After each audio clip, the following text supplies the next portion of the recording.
Hey, good afternoon, Insomniacs. Happy St. Patrick's Day. I hope you're having a great one today. I hope it's filled with love and luck and prosperity and all that good stuff. I want to send it out to all of you, my friends and my family. Happy St. Patrick's Day. I promised you guys the award-winning socks. Let me see if I can show you these real quick. Boom. Award-winning socks from work. Look at these. They're beautiful. They got little shamrocks on the top. They're green. They're white. They got a little orange in them. They're just really cool. But you know what? They are super tight. So I'll probably be wearing them for this video, and then maybe we'll put them on the wall here in the Insomniac because they are indeed award-winning socks. So another gorgeous day out there. I hope you're having a good one. Thanks again for everybody who's been tuning in this last week. It's been quite a fun ride, and you know there's a lot more videos to come today. I promised it earlier in the week last week that we were going to talk about live action superheroes of the 70s and 80s, and today we are going to do that. And you know what? There's just not a real lot of them. It seems everywhere you go now, you go online and you can't scroll more than 2 seconds and you're getting some kind of superhero stuff, either Marvel Cinematic Universe stuff, the movies, and of course, you know, they have some stuff streaming on Disney Plus and some other spots. DC is getting ready to gear up for their new DC Universe, led by James Gunn, with Creature Commandos coming next year as the first part of this. And of course, you got the Boys on Prime. So it's just everywhere. Maybe a little superhero fatigue at this point. I'm still enjoying all of it because a lot of it is so much that I wanted to see growing up that wasn't there. As you'll see with this list, that our options in the 70s and 80s for live action superhero stuff just wasn't that big. You go back and you had prior to that, Adventures of Superman and Batman was about it, and Green Hornet, but you know that wasn't really on in syndication when I was a kid. We still had some of the George Reeves stuff when I was really young. I remember watching it like 2:30 in the afternoon on WPIX.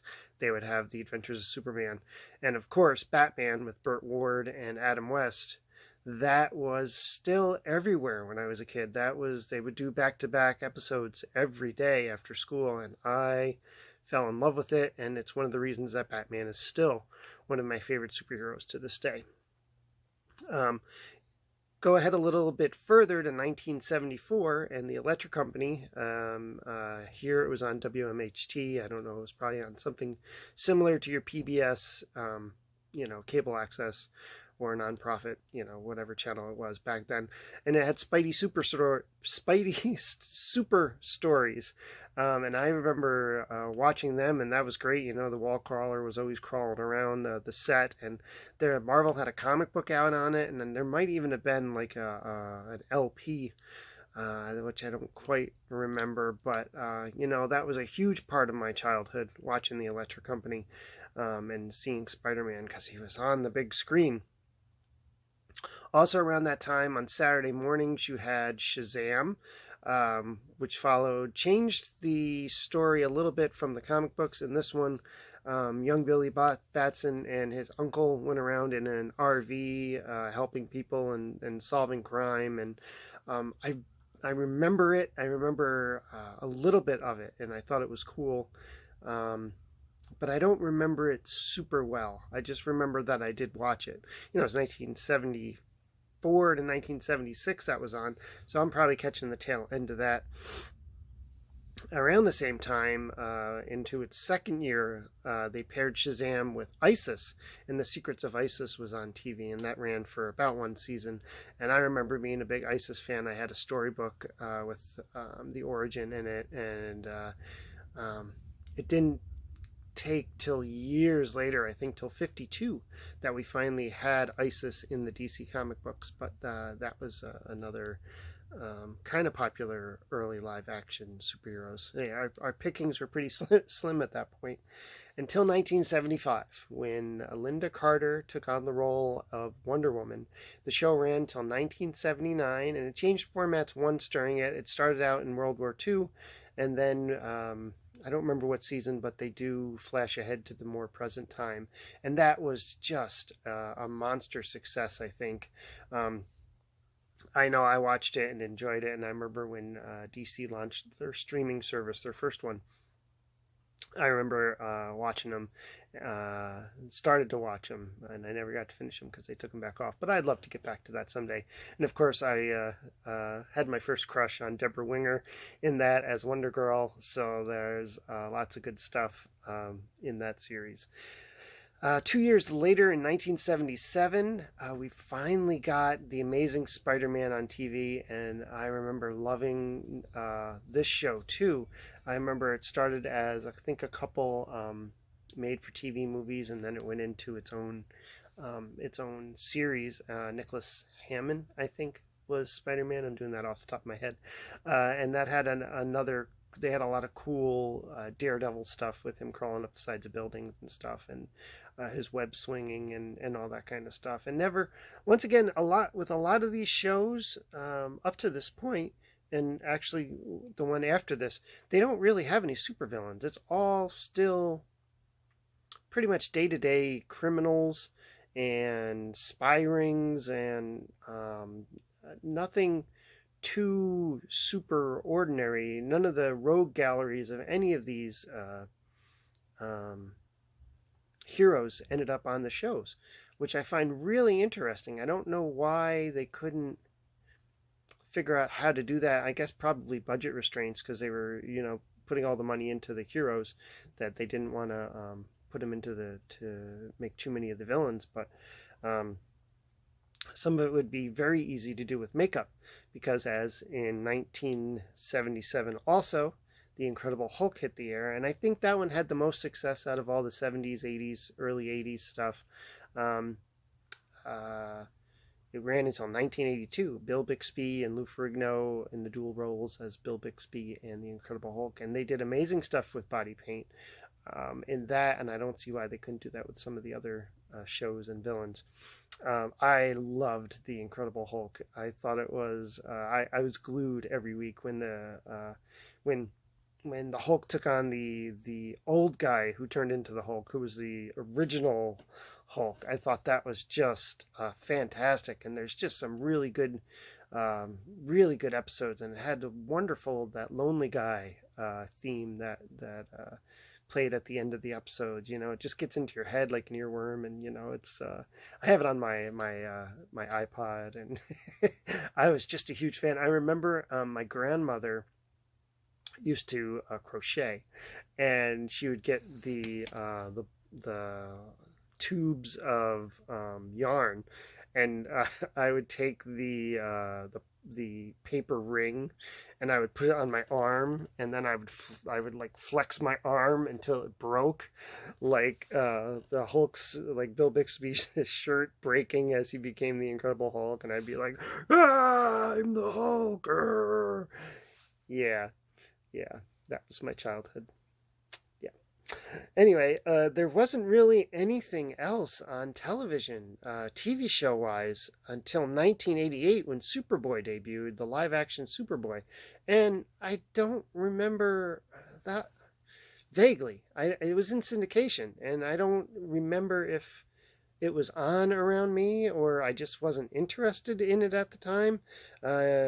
Yeah, I don't remember the Superboy series that much. I maybe watched some of them. I know I didn't see a lot of them. And really, that's it.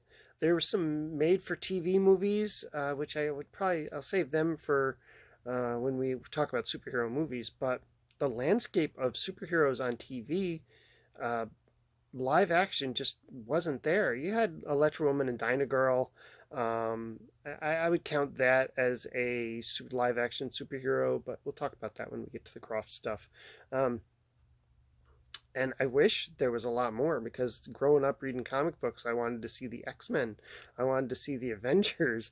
I wanted more Batman. It was just this whole blank canvas that could have been filled, but I don't know how good it would have been. Because the budgets in the 70s and 80s just aren't what they are today, obviously. So yeah, that's pretty much it. Animation. That was the way to go back in the 70s and 80s. There was everything was animated superhero wise, and there was some really, you know, great animation. And I'd love to talk. We'll talk about some of that stuff. I want to talk about the X-Men cartoon, all versions that we've seen on TV as we get closer to X-Men, the new series debuting on Disney Plus. So there's just so much out there animation wise, and not a whole lot out there television wise. I'm actually let's see, is it around here somewhere?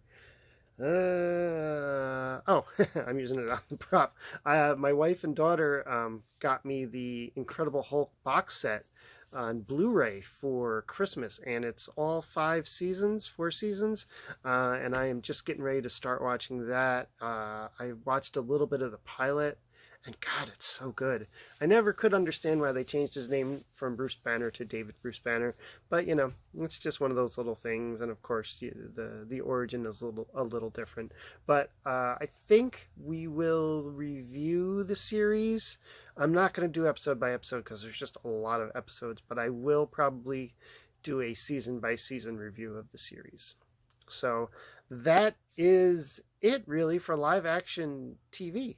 Superheroes of the 70s and 80s. Not an outstandingly huge list, but I mean, you have Spider-Man, you have Shazam, you have Isis, Wonder Woman, the Hulk.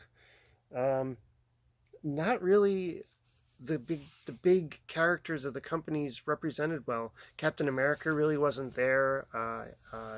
We had 2 TV movies, which we'll talk about. I have them. We'll watch them and we'll talk about them at some point.